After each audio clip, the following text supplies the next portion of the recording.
Ça, c'est pour l'aspect énergie. Ensuite, on a l'aspect vitesse. La vitesse va essentiellement être liée à ce qu'on appelle au paramètre thermodynamique et la compressibilité, c'est-à-dire la capacité qu'a la matière à changer de volume, sous l'effet d'une contrainte. C'est ça qui va faire que le son va aller plus ou moins vite. Donc, en fait, c'est relativement simple. Si vous connaissez la densité de votre matériau et si vous connaissez ce qu'on appelle sa compressibilité isentropique, vous avez la vitesse du son. En fait, la racine carrée du rapport. Pour les gaz, c'est un peu plus simple parce qu'on peut faire une lien entre la compressibilité isentropique et la compressibilité isotherme. Et auquel cas, il suffit de connaître le rapport des capacités calorifiques, c'est-à-dire capacité calorifique à pression et volume constant, la température et la masse molaire du gaz. Donc, par exemple, si vous prenez de l'eau, on connaît sa masse molaire, on connaît le rapport des capacités calorifiques, qu'on appelle l'indice adiabatique, on connaît la température, on voit que la vitesse du son, c'est 428 mètres par seconde. Ce n'est pas 333 comme vous l'avez appris pour l'air. Pourquoi ?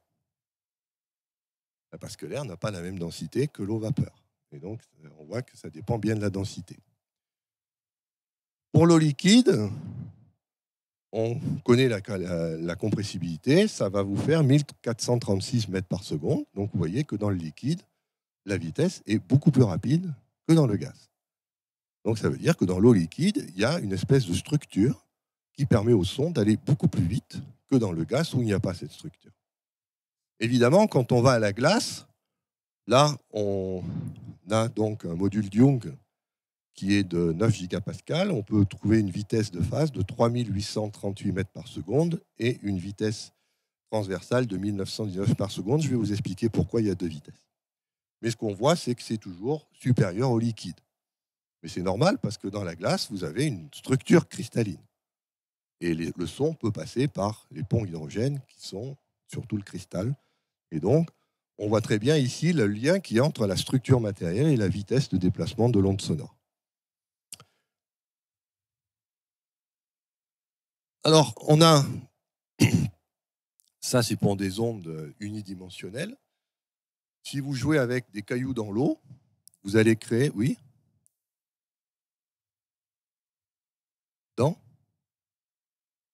Je vais vous expliquer ça dans un moment. Là, je ne sais pas, il y a eu une inversion de diapositive. La suivante. Voilà, c'est là. Je reviendrai sur l'autre après. Ça, c'est ce qui se passe sur la planète Terre. C'est-à-dire la Terre est un solide et vous allez pouvoir la faire vibrer comme une corde de violon. Ça s'appelle des ondes sismiques. Quand la Terre se met à faire le violon, ça se met à vibrer, vous voyez qu'il y a de la puissance. Et maintenant, vous pouvez peut-être un petit peu comprendre pourquoi un tremblement de terre peut faire des dégâts. C'est parce que la puissance varie comme le carré de la fréquence. Donc, si vous avez une toute petite fréquence, ça ne fait pas beaucoup de dégâts. Mais si la fréquence augmente, ça peut être désastreux. Parce que c'est le carré qui influe. Alors, si vous prenez les ondes sismiques, vous voyez qu'elles sont de deux types. On a les ondes dont j'ai parlé jusqu'à présent, c'est-à-dire les ondes de compression-raréfaction, qui sont ce qu'on appelle les ondes longitudinales, parce que la déformation se produit dans le sens de la propagation. Et ça va se faire évidemment avec une certaine vitesse. On a aussi ce mouvement, c'est-à-dire qu'on appelle les ondes S, où la matière se déplace dans cette direction, de manière transversale, alors que l'onde, elle, va à 90 degrés du mouvement de la matière. Ça, c'est ce qu'on appelle une onde transversale. Ces ondes transversales et longitudinales, vous ne pouvez les avoir que dans le solide. Dès que vous êtes dans le liquide ou dans le gaz, comme tout bouge, il n'y a plus qu'une seule vitesse. Mais dans les solides, vous êtes obligé de savoir si ça va comme ça, si je vais comme ça. Dans un cas, je suis longitudinal, dans l'autre cas, je suis transversal, et ça vient du fait que l'espace est à 3 dimensions et que l'onde se propage dans une direction. Donc, se pose le problème de le mouvement. On a aussi des ondes un petit peu plus compliquées, ce qu'on appelle les ondes L et les ondes R. Donc, les ondes L, ce sont des oscillations dans un plan perpendiculaire à la direction de propagation, ce sont des ondes de surface. C'est-à-dire que la Terre ne bouge pas en volume, elle bouge juste à sa surface. Elle se cisaille. Et vous avez alors les ondes qui fonctionnent comme des vortex. Ça, ce sont les ondes que vous trouvez par exemple sur l'eau liquide, où la matière effectue des mouvements rotatifs. Donc ces ondes de surface, on va les retrouver. Alors c'est là où on arrive ici. Ça s'appelle aussi les ondes capillaires. Ce sont celles que vous générez quand vous jetez un caillou dans l'eau. Et c'est ça qui est amusant, c'est quand vous ouvrez un livre de physique et qu'on va vous expliquer des ondes, on va tout de suite vous parler du caillou dans l'eau, sachant que c'est le cas le plus compliqué. Il est beaucoup plus simple, comme je l'ai fait, de parler du diapason ou du tuyau sonore ou de la corde vibrante, parce que là, au moins, on n'a pas le problème de la deuxième dimension. Parce que vous voyez, ce qui se passe dans le cas d'une onde à deux dimensions, c'est que la vitesse de phase, qui est toujours le rapport entre la pulsation et le vecteur d'onde, dépend bien sûr, comme toujours, de la densité, comme avec l'onde monodimensionnelle, mais ça dépend aussi de la pesanteur, c'est-à-dire du champ de gravitation terrestre. Parce qu'il y a de la masse et que P égale mg. Donc, c'est un comportement qui est en fait très compliqué. Donc, on a essentiellement deux types d'ondes. Les ondes de gravité, qui sont les ondes que vous expérimentez quand vous êtes dans l'eau, les bateaux, et les ondes capillaires que vous expérimentez quand vous êtes juste à la surface. C'est ce que voit le bouchon qui flotte. Voilà. Je ne vais pas rentrer trop dans le détail parce que c'est un peu technique. Ça, c'est comment on passe de la vitesse donc, de phase en fonction des paramètres mécaniques pour les ondes solides. Je ne vais pas insister là-dessus non plus. Là, j'ai traité les ondes dites élastiques. C'est-à-dire ce sont des ondes qui sont rassurantes. Pourquoi ? Parce que ça bouge. Et ce qui bouge, c'est de la matière. Touche. Quand on dit qu'il y a une onde, une énergie qui se propage, ce sont les molécules qui font ça. Ou alors, le volume qui fait ça. Il y a quelque chose qui bouge. Il faut savoir que le vide où il n'y a rien a aussi des propriétés ondulatoires. Et donc, ça, ce sont des ondes qui sont déjà un petit peu plus subtiles. Ce sont ce qu'on appelle des ondes électromagnétiques. Le vide est un milieu qui peut permettre la propagation d'un autre type d'onde. Et là, je parle bien d'un milieu qui est vide de matière. C'est-à-dire que j'enlève toutes les masses. Et ces ondes ont un caractère toujours magique.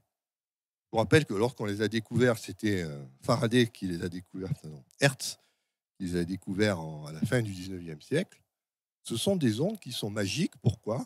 Parce qu'elles peuvent agir à distance. Si vous avez déjà fait l'expérience de prendre deux aimants et de les rapprocher l'un de l'autre, vous allez tout de suite voir ce qui se passe. Soit les aimants s'attirent, soit les aimants se repoussent. Mais il n'y a rien entre les aimants. Et pourtant, on voit bien qu'ils se causent. Ils se causent par ces ondes électromagnétiques, ou ces champs. C'est important de faire la différence entre le champ et l'onde. Le champ, c'est la structure statique qui permet la vibration de l'onde, alors que l'onde, c'est la propagation de l'énergie dans ce champ. Si vous voulez comprendre ça de façon plus simple, pensez à un champ de blé. Vous allez comprendre la différence entre le champ et l'onde. C'est que le champ de blé, c'est l'ensemble de tous les épis. L'onde, c'est quoi ? C'est le mouvement des épis que vous voyez se propager sur ce champ. Ne confondez pas le champ et l'onde qui le traverse. Ce n'est pas la même chose. Bien sûr qu'il faut un champ pour supporter l'onde. Bien sûr. Et que l'onde ne peut pas exister sans un champ. Mais on peut très bien avoir un champ sans onde. Un champ où il n'y a pas d'onde propagative. C'est pour ça que Wheeler nous parlait de sa deuxième phase de la vie dans laquelle on rentre maintenant dans la conférence. C'est qu'il ne faut pas penser qu'il n'y a que des particules, il y a aussi des champs. Et quand vous dites les champs, ça a l'avantage, c'est que vous couvrez ce qu'on appelle les champs statiques, où ça ne bouge pas, et les champs dynamiques, qui sont en fait les mouvements que l'énergie induit dans le champ, qu'on appelle les ondes. Donc c'est pour ça que le terme champ est plus général que le terme onde. Alors évidemment, comme il n'y a pas de matière, il n'y a pas de masse, il va falloir aller chercher quelque chose qui vibre. Puisqu'une onde, c'est à la base quelque chose qui vibre. Donc c'est là où, en général, on perd 99% de l'auditoire. Pourquoi? Parce que l'onde électromagnétique, on ne peut pas faire vibrer de la masse. On va être obligé de faire vibrer un concept abstrait que vous ne pouvez pas voir. On peut le sentir, mais nos yeux, nos sens ne sont pas équipés pour voir ces concepts. Ces concepts, les voici, c'est ce qu'on appelle le champ électrique et le champ magnétique. Lorsqu'on a découvert ces phénomènes-là, je vous rappelle qu'on a découvert l'électricité d'une manière triviale. Vous savez comment on a découvert l'électricité? Qui l'a découvert? Thalès. Qu'est-ce qu'a fait Thalès? Thalès, c'est ce fameux philosophe grec qui a dit « tout est eau ». Il prétendait que l'eau était à la base de tout. Eh bien, il avait remarqué qu'en frottant certains objets avec des objets résineux comme de l'ambre, avec des peaux de chat, enfin des peaux d'animaux, on pouvait nous on dit électriser, mais on pouvait faire apparaître des forces qui agissaient à distance entre des petits objets matériels. Encore une fois, redevenez enfant. Vous avez tous fait ça, de découper votre feuille, au lieu d'écrire dessus, vous la découpez en petits morceaux, vous prenez votre stylo en plastique, vous le passez sur votre pull en laine et vous approchez le truc en tuyau, et qu'est-ce que vous voyez? Ça bouge. Thalès, c'est Thalès. Il y a encore plus spectaculaire. Ouais, je veux bien. Il y a encore plus spectaculaire. Et on pourra même faire la manip tout à l'heure si ça vous intéresse. Faites couler un petit robinet d'eau. Non. Faites couler un filet d'eau d'un robinet. Relativement fin, hein, prenez pas le volume à fond. Si vous avez un stylo en plastique, genre Bic, mais c'est bien, Peggy a pensé à tout, elle nous a mis des Bic. Voilà, vous les frottez sur... Alors il faut une matière plutôt en laine, hein, que du synthétique. Et ensuite, vous allez approcher votre stylo du filet d'eau. Regardez ce qui se passe. C'est magique. Vous voyez l'eau qui dévie. Alors que le stylo ne touche pas l'eau. Ça vous montre l'existence de ces forces dites électriques. Et ces forces électriques, plutôt que de les voir sous forme de force, elles ont cette caractéristique, c'est qu'elles emplissent tout l'espace. Et c'est pour ça qu'on ne va pas parler de force électrique, mais de champ électrique. C'est-à-dire que vous devez voir l'espace quand il y a des charges qui est un champ de blé avec plein de petits épis qui sont orientés dans certaines directions et qui peuvent changer de direction. Et ces épis de blé sont évidemment invisibles, ils sont immatériels, c'est ce qu'on appelle le champ électrique. Ensuite, Thalès a aussi découvert le magnétisme. Pourquoi? Parce que dans l'île de Chios, oui, on ne dit pas de Chios, de Chios, il y avait une pierre noire qu'on appelait magnès. Magnès, en grec, ça veut dire pierre noire. Et cette pierre noire, on l'a trouvée par terre. Et quand on l'a ramassée, on constatait que là aussi, ces pierres, quand on les approchait l'une de l'autre, il y en a qui se repoussaient, il y en a qui s'étiraient, voilà. Et l'autre caractéristique, c'est que c'est évidemment très différent des forces électriques, parce que pour les forces électriques, il fallait frotter. Alors que ces pierres-là, il n'y a pas besoin de frotter. Le champ a l'air d'être là tout seul. On ne frotte pas, ça se repousse, ça s'attire, alors qu'on n'a rien fait. Oh, c'est comme ça. Donc très vite, on s'est dit, il y a aussi un champ magnétique, qui vient du mot grec magnès, qui réfère à cette pierre qu'on appelle la magnétite. Et pendant des centaines d'années, on a pensé qu'il y avait les champs électriques d'un côté, les champs magnétiques de l'autre, qui sont en fait des supports abstraits des forces électriques et magnétiques qu'on voit sur le tuyau, sur l'isolant qu'on frotte sur une peau de chat et qu'on voit sur des pierres comme la magnétite. Jusque dans les années fin du 19e siècle, il y a un physicien qui est Maxwell qui va découvrir quelque chose. Maxwell n'est pas content parce que quand il étudie les forces qui viennent de l'électricité et du magnétisme, il va voir qu'il y a une asymétrie. C'est-à-dire que le champ électrique se comporte exactement, enfin très différemment du champ magnétique. Et il va dire finalement c'est normal, parce que c'est bien ce que je vois. Mais ça c'est la puissance de l'esprit humain.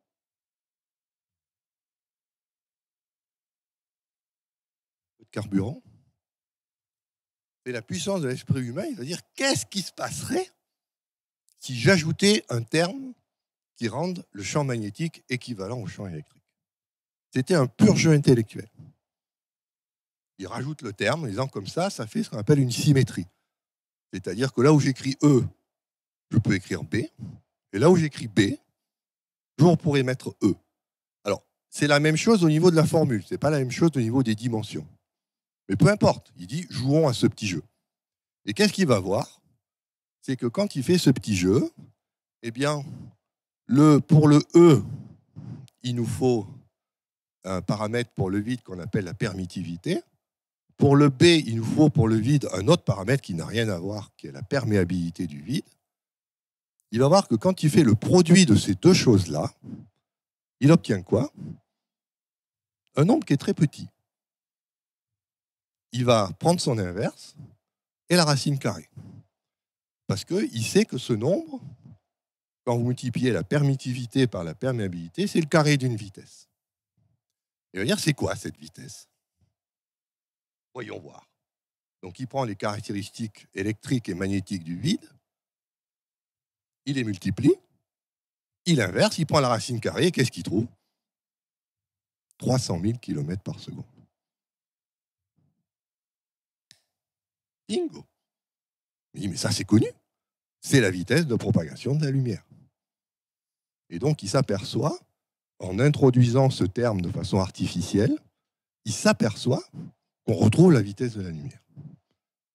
Et là, il se dit, ça, c'est pas un hasard. C'est pas un hasard.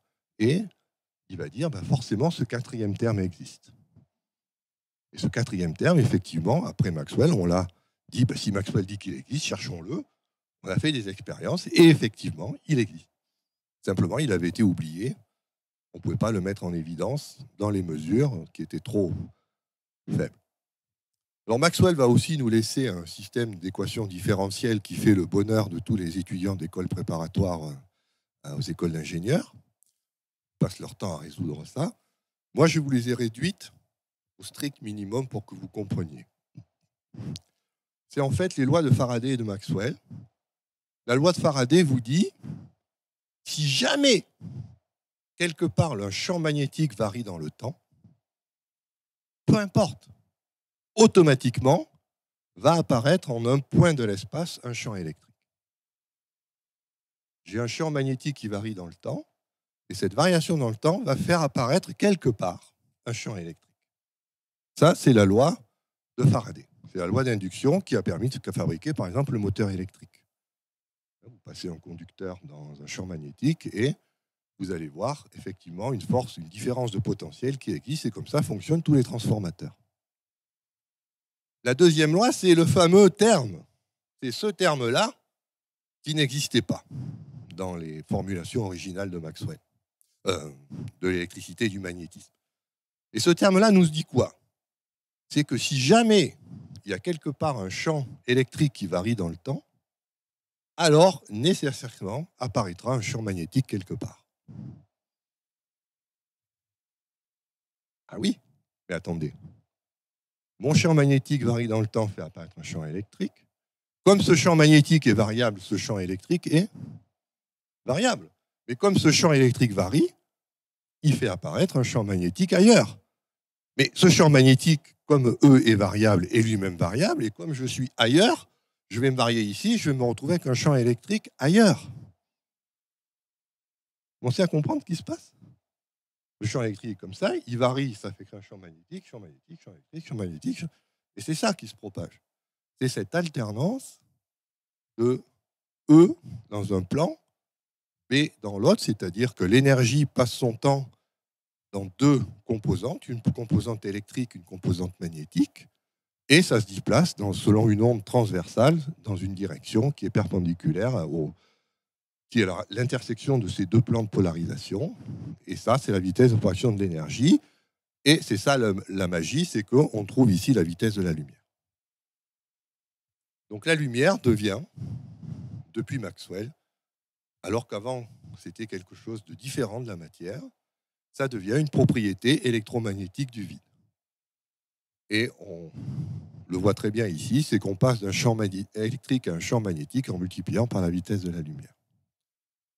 Alors, cette équation est aussi intéressante parce que je vous rappelle la valeur de C. 300 000 km par seconde. Ça veut dire quoi? C'est que si j'ai un effet électrique et que je suis en électromagnétisme, c'est-à-dire que je suis sur une onde et pas sur un champ statique, quel va être l'ordre de grandeur du champ magnétique associé à cet effet électrique? Eh bien, c'est E sur C. Mais E sur 300 000 sur 3 10 puissance 8, ça veut dire que le champ magnétique va être tout petit. C'est-à-dire que c'est bien sûr une équivalence topologique, on a la même quantité, mais métriquement, un champ électrique aura toujours beaucoup plus d'effet qu'un champ magnétique. Ce qui fait que comme l'énergie se répartit entre les deux, vous ne verrez quasiment pas la partie magnétique. Tout ce que vous verrez sur la matière, c'est la partie électrique. C'est pour ça qu'on prend toujours le carré du champ électrique pour caractériser l'énergie et pas le carré du champ magnétique. Parce que si vous prenez le carré du champ magnétique, vous divisez par C au carré, par 10 puissance 17, ça va faire des tout petits effets. Et là, je suis au nœud crucial, parce que si on divise par 10 puissance 17, ça veut dire que finalement le magnétisme, on s'en fout. Ce qui compte, c'est les forces électriques. Et c'est là où on va être très surpris, parce que toutes les expériences aujourd'hui montrent qu'en fait, la vie est beaucoup plus sensible au champ magnétique qu'au champ électrique. Ce qui est paradoxal, parce que dans l'onde, c'est ce qui est le plus faible. Et là, il y a quelque chose à comprendre qu'on n'a pas encore tout à fait compris. Voilà, j'ai à peu près vous ai parlé de ce deuxième type d'onde. Alors, ces ondes électromagnétiques sont immatérielles. Vous ne les voyez pas. C'est ça qui les rend magiques. C'est que vous pouvez avoir des actions à distance. Ah non, moi, j'ai rien fait. Hé, Coco, t'as bougé une charge? Parce qu'en fait, c'est la clé. Pour les produire, vous êtes là dans votre poche, vous avez une charge, vous faites osciller votre charge comme ça. Ce qui fait qu'effectivement, il n'y a aucune masse, il n'y a rien. Mais cette charge qui oscille crée un champ électrique variable, qui crée un champ magnétique variable, qui crée un champ électrique variable. Et l'air de rien, vous envoyez de l'énergie à distance. Et ça, on adore. Pour faire les tours de magie, puisque l'électromagnétisme était à la base l'apanage des magiciens. Puis maintenant qu'on fait de la science, on fait des appareils, des caméras, des iPods, des iPhones, enfin bref, on a passé à une étape supérieure. Alors je vous mets ici le spectre électromagnétique, et vous le trouvez de partout. On peut avoir des ondes de très basse fréquence, qu'on appelle les ondes radio, ou des ondes de très haute fréquence, qu'on appelle les rayons gamma, avec comme intermédiaire donc les rayons X, les ultraviolets, les ondes visibles, infrarouges, les ondes millimétriques et les micro-ondes. Tout ça, c'est ce qu'on appelle des ondes électromagnétiques, et il y en a que vous connaissez très bien. Par exemple, les ondes radio, ce sont celles qu'on exploite quand vous avez mis votre radio. Les micro-ondes, non. Il ne doit pas y avoir personne ici dans un micro-ondes, j'espère. Non. C'est pas logique. Si vous êtes au 3e niveau de votre vie avec l'information, il y a longtemps que vous avez viré votre micro-ondes. C'est évident. Donc, mais enfin, il y a encore des gens qui utilisent ça. Les ondes millimétriques, c'est les radars. Les ondes infrarouges, c'est la chaleur. Quand vous vous approchez d'un radiateur, mais c'est aussi le nez, l'odorat. On ne va pas venir là-dedans, sinon on n'a pas fini. Les ondes visibles, c'est les yeux. Les ondes ultraviolets, vaut mieux s'en protéger. Les rayons X, ce sont les ondes qui sont émises quand vous ionisez la matière, donc dans des tubes cathodiques. Ceux qui sont... Oui, il y a pas mal de gens anciens là dans la salle. Vous avez tous connu le tube cathodique. Bon, ça, c'était un bon émetteur de rayons X. Et les rayons gamma, c'est ceux que vous produisez quand un atome a des hoquets. Il éjecte un rayon gamma. Il vaut mieux s'en protéger. Alors, la caractéristique des ondes électromagnétiques, c'est qu'elles sont encore plus méchantes que les ondes sonores. C'est-à-dire que les ondes sonores, je vous rappelle, la puissance variait comme le carré de la fréquence. Vous voyez qu'avec les ondes électromagnétiques, on varie comme la puissance 4. C'est-à-dire qu'on élève la fréquence à la puissance 4. Alors ça donne un très bel jeu, un très bel effet que vous connaissez tous. Vous allez dehors, vous levez les yeux et vous verrez la conséquence d'avoir une puissance qui varie comme la puissance 4 de la fréquence. Ça fait que le ciel est bleu. Le ciel est bleu. Pour cette raison. Alors là, je vais aborder un point très, très important pour ce qui va nous concerner ensuite. Une onde élastique, une onde sonore, c'est une onde où de la matière bouge. Une onde électromagnétique, il n'y a pas de matière qui bouge. Il y a des charges qui bougent, des charges électriques. Ce n'est pas la même chose. Parce que le mouvement de matière peut se produire de façon très localisée, matière qui porte la charge, et ça va envoyer cette onde.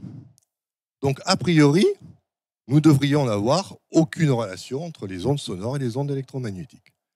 C'est-à-dire que chaque fois que vous voyez un phénomène, vous dites « Ah, c'est quoi? C'est sonore ou c'est électromagnétique ?»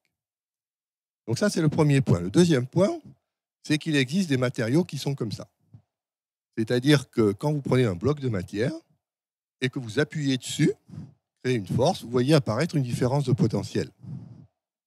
Ou alors, si vous appliquez une différence de potentiel, vous voyez apparaître une force, donc une pression. C'est-à-dire qu'avec ces petits objets qui ont cette propriété, je peux convertir une onde sonore, variation de pression, en onde électrique, variation de charge, où je peux produire une onde, transformer une onde électromagnétique, variation de charge, en une onde sonore. C'est le principe du haut-parleur.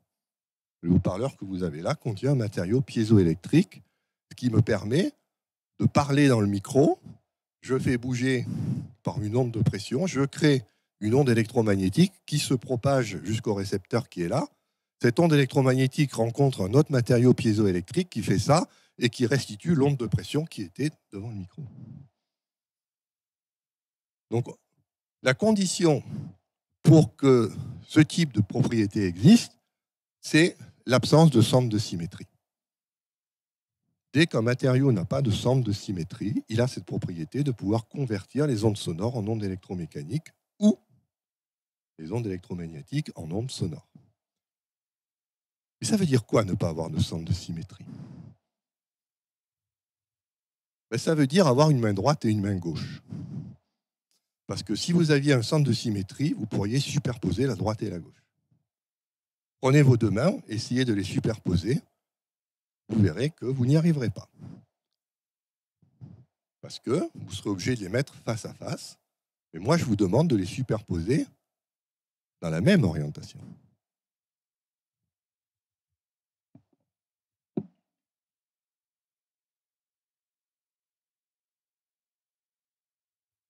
Symétrie.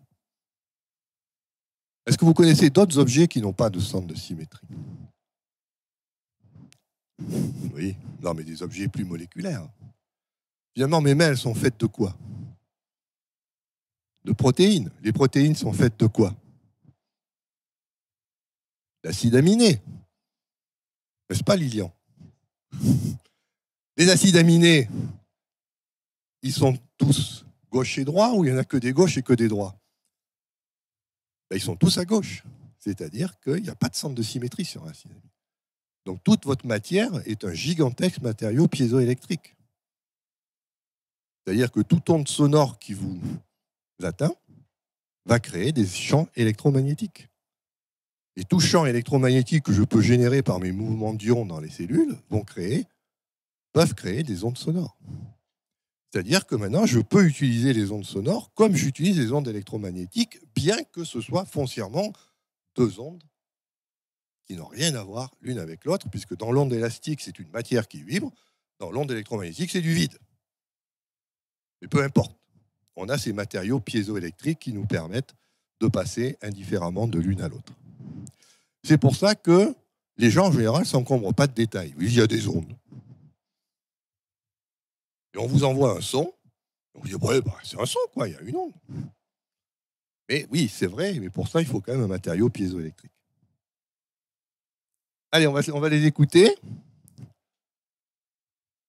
Pour ceux que ça intéresse, là, je vais monter le son.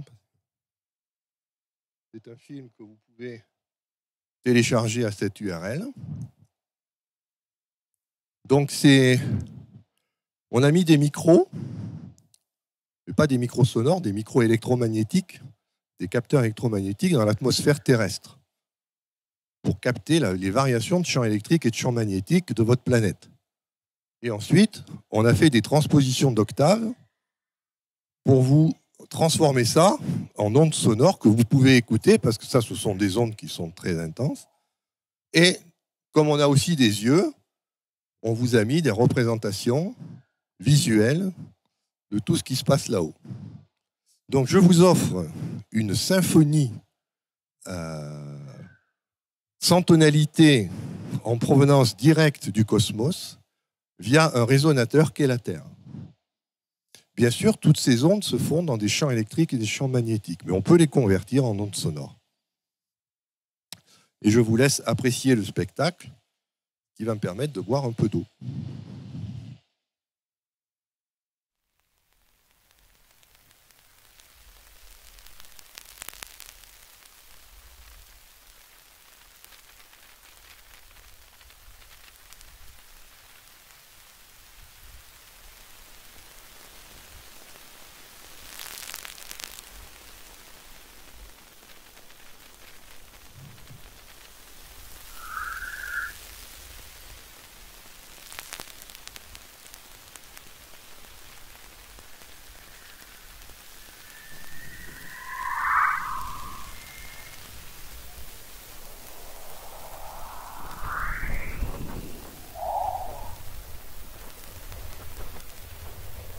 Voilà ce qui se passe là-haut,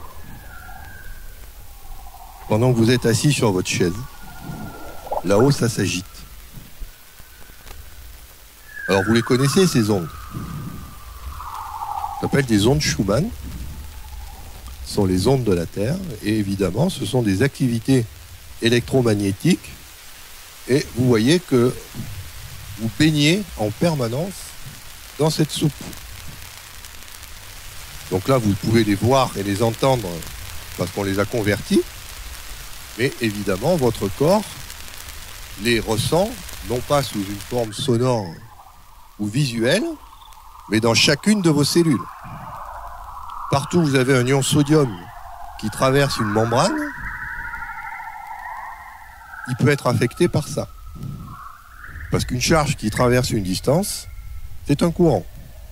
Et un courant va générer une onde électromagnétique, ou une onde électromagnétique qui rencontre une charge peut la mettre en mouvement et créer un courant électrique. Donc, je vous montre ce film parce que, évidemment, c'est important de savoir que nous avons ça en permanence pour vivre. Mais n'oubliez pas que je ne vous montre que le champ naturel. Je ne vous montre pas tout ce que créent vos ordinateurs, vos portables, les radars, tout le brouillard électromagnétique va se surimposer à ce truc-là. Avec des intensités qui n'ont rien à voir avec ce que vous voyez là. Donc c'est pour ça que quand vous arrivez dans une zone où il n'y a pas de Wi-Fi, où il n'y a pas de barrette, au lieu de dire « et zut, il n'y a pas de réseau », songez que vous vous reconnectez, vous recommencez à vivre avec ça.